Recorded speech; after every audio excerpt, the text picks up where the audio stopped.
लगाइछ हामी अब अनौठो चिज हेर्न जाँदैछौँ। यो पोखराको के भन्छ तालबेसीमा हो होइन, रूपातेल तालको छेउ एउटा यस्तो वृक्षको मुडो छ कि सुकेको, त्यहाँबाट एकदमै त्यो काटेपछि पानी आएको अरे, अहिलेसम्म रोकिएको छैन। भाइ त्यहाँ के हो, के भइरहेको हो भनिदेऊ त।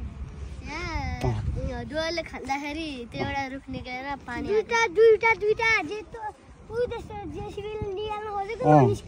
हो अनि पानी आएको पानी आयो। ल हजारौँ वर्ष पहिला चाहिँ यहाँ जङ्गल थियो भन्छन्, अनि यहाँ गणेशजी चाहिँ पहिला बस्थ्यो भन्थे। ए ल अब हामी पनि गएर हेर्छौँ है त। पानी खाना पनि हुन्छ ए ल हुन्छ ल, हस् थ्याङ्क यू।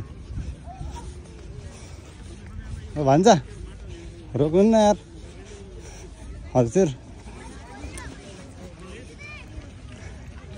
ल यहाँ यस्तो रहेछ गाइजहरू, हेर्नुहोस् है।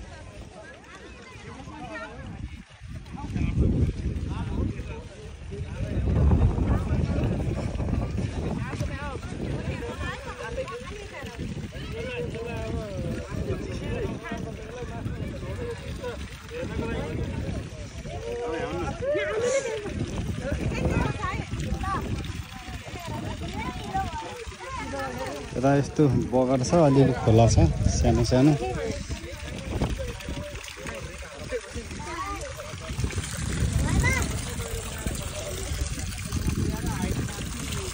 यो रुख हो।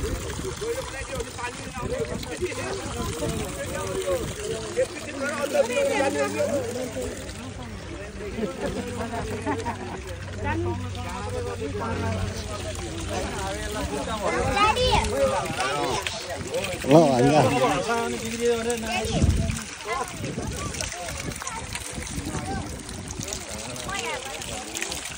हेर्नु उपरबाट पानी झरेको त अझ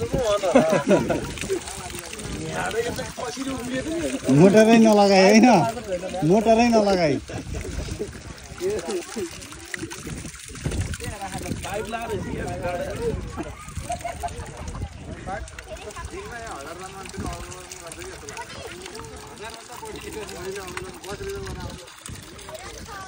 ल यहाँ दिनकै भिड लाग्दो रहेछ हेर्न है।